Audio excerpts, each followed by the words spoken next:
Paper 112. Personality Survival. The evolutionary planets are the spheres of human origin, the initial worlds of the ascending mortal career. Urantia is your starting point. Here you and your divine thought adjuster are joined in temporary union. You have been endowed with a perfect guide. Therefore, if you will sincerely run the race of time and gain the final goal of faith, the reward of the ages shall be yours. You will be eternally united with your indwelling adjuster. Then will begin your real life, the ascending life, to which your present mortal state is but the vestibule. Then will begin your exalted and progressive mission as finaliters, in the eternity which stretches out before you.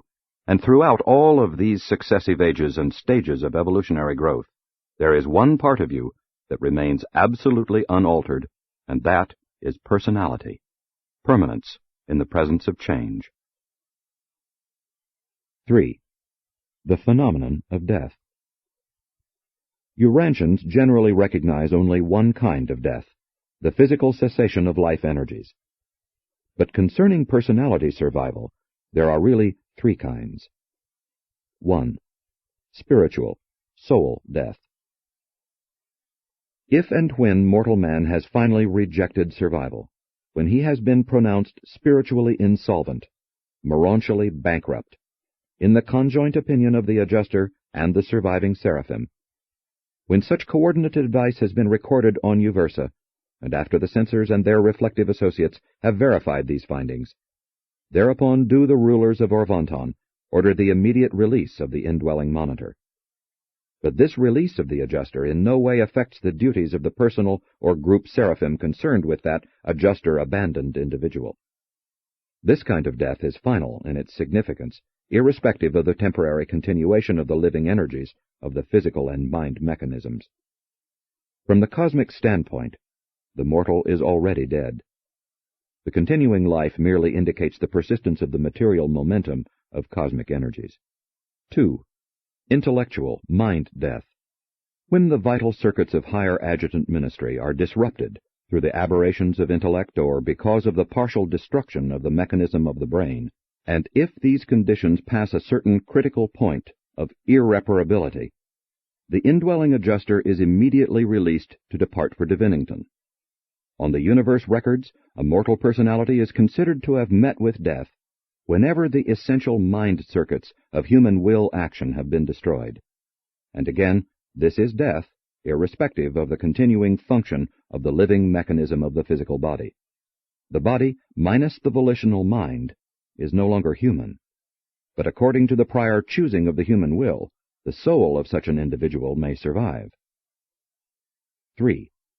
Physical, body and mind death. When death overtakes a human being, the adjuster remains in the citadel of the mind until it ceases to function as an intelligent mechanism, about the time that the measurable brain energies cease their rhythmic vital pulsations. Following this dissolution, the adjuster takes leave of the vanishing mind just as unceremoniously as entry was made years before, and proceeds to Divinington by way of Uversa. After death, the material body returns to the elemental world from which it was derived. But two non-material factors of surviving personality persist. The pre-existent thought adjuster, with the memory transcription of the mortal career, proceeds to Divinington, and there also remains, in the custody of the Destiny Guardian, the immortal Morontia soul of the deceased human. These phases and forms of soul, these once kinetic but now static formulas of identity, are essential to repersonalization on the Morontia worlds, and it is the reunion of the adjuster and the soul that reassembles the surviving personality, that reconsciousizes you at the time of the Morontia awakening.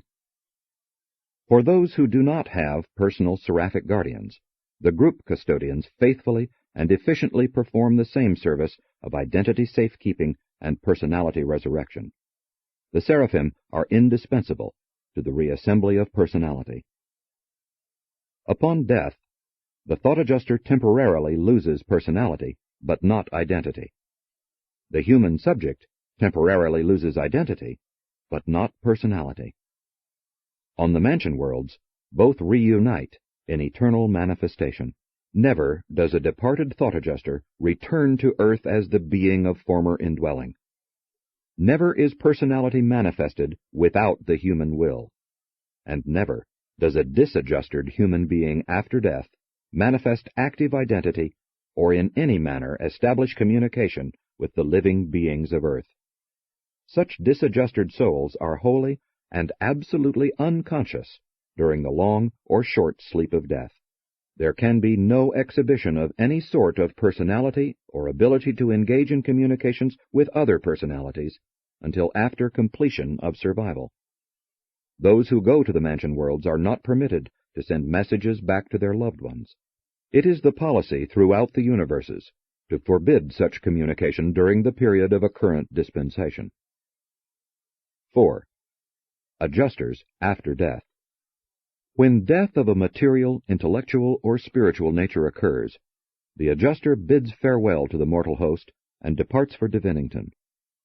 From the headquarters of the local universe and the super-universe, a reflective contact is made with the supervisors of both governments, and the monitor is registered out by the same number that recorded entry into the domains of time.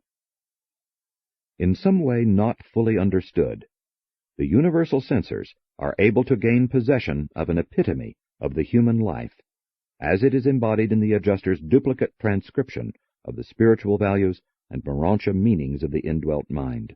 The censors are able to appropriate the adjuster's version of the deceased human's survival character and spiritual qualities, and all this data, together with the seraphic records, is available for presentation at the time of the adjudication of the individual concerned. This information is also used to confirm those super-universe mandates which make it possible for certain ascenders immediately to begin their Morontia careers, upon mortal dissolution, to proceed to the mansion worlds ahead of the formal termination of a planetary dispensation. Subsequent to physical death, except in individuals translated from among the living, the released adjuster goes immediately to the home sphere of Divinington. The details of what transpires on that world during the time of awaiting the factual reappearance of the surviving mortal depend chiefly on whether the human being ascends to the mansion worlds in his own individual right, or awaits a dispensational summoning of the sleeping survivors of a planetary age. If the mortal associate belongs to a group that will be repersonalized at the end of a dispensation, the adjuster will not immediately return to the mansion world of the former system of service, but will, according to choice, enter upon one of the following temporary assignments. 1. Be mustered into the ranks of vanished monitors for undisclosed service. 2. Be assigned for a period to the observation of the Paradise regime. 3. Be enrolled in one of the many training schools of Divinington. 4. Be stationed for a time as a student observer on one of the other 6 sacred spheres which constitute the Father's circuit of Paradise worlds. 5. Be assigned to the messenger service of the personalized adjusters. 6. Become an associate instructor in the Divinington schools devoted to the training of monitors belonging to the Virgin group. 7. Be assigned to select a group of possible worlds on which to serve in the event that there is reasonable cause for believing that the human partner may have rejected survival. If, when death overtakes you, you have attained the third circle or a higher realm, and therefore have had assigned to you a personal guardian of destiny, and if the final transcript of the summary of survival characters submitted by the adjuster is unconditionally certified by the destiny guardian, if both seraphim and adjuster essentially agree in every item of their life records and recommendations, if the universal censors and their reflective associates on Uversa confirm this data and do so without equivocation or reservation, in that event, the Ancients of Days flash forth the mandate of advanced standing over the communication circuits to Salvington, and thus released, the tribunals of the Sovereign of Nebadon will decree the immediate passage of the surviving soul to the resurrection halls of the mansion worlds. If the human individual survives without delay, the adjuster, so I am instructed, registers at Divinington, proceeds to the Paradise presence of the Universal Father, returns immediately and is embraced by the personalized adjusters of the super-universe and local universe of assignment, receives the recognition of the chief personalized monitor of Divinington, and then, at once, passes into the realization of identity transition, being summoned therefrom on the third period and on the mansion world in the actual personality form made ready for the reception of the surviving soul of the earth mortal, as that form has been projected by the guardian of destiny.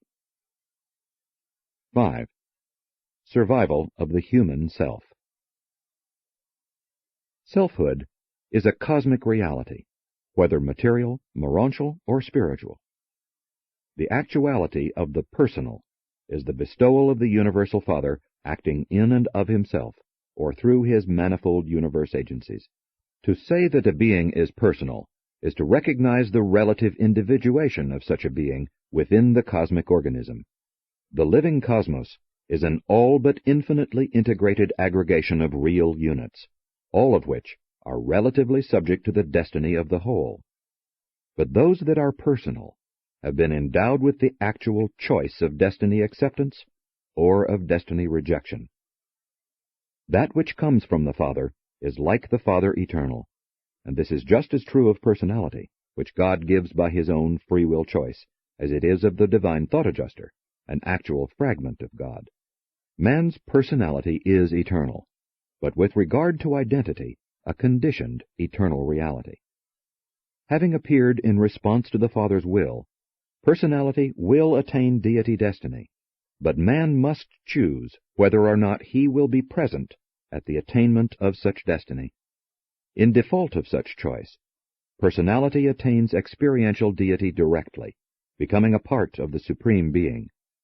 The cycle is foreordained, but man's participation therein is optional, personal, and experiential. Mortal identity is a transient time-life condition in the universe. It is real only insofar as the personality elects to become a continuing universe phenomenon. This is the essential difference between man and an energy system. The energy system must continue. It has no choice. But man has everything to do with determining his own destiny. The adjuster is truly the path to paradise, but man himself must pursue that path by his own deciding, his free will choosing. Human beings possess identity only in the material sense. Such qualities of the self are expressed by the material mind as it functions in the energy system of the intellect. When it is said that man has identity, it is recognized that he is in possession of a mind circuit which has been placed in subordination to the acts and choosing of the will of the human personality. But this is a material and purely temporary manifestation, just as the human embryo is a transient parasitic stage of human life. Human beings, from a cosmic perspective, are born, live, and die in a relative instant of time. They are not enduring. But mortal personality, through its own choosing, possesses the power of transferring its seat of identity from the passing material intellect system to the higher Morontia soul system, which in association with the thought adjuster is created as a new vehicle for personality manifestation.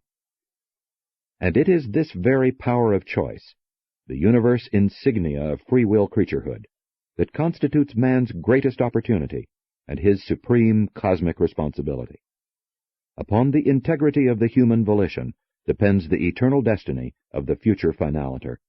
Upon the sincerity of the mortal free will, the divine adjuster depends for eternal personality. Upon the faithfulness of mortal choice, the universal Father depends for the realization of a new ascending sun. Upon the steadfastness and wisdom of decision actions, the Supreme Being depends for the actuality of experiential evolution.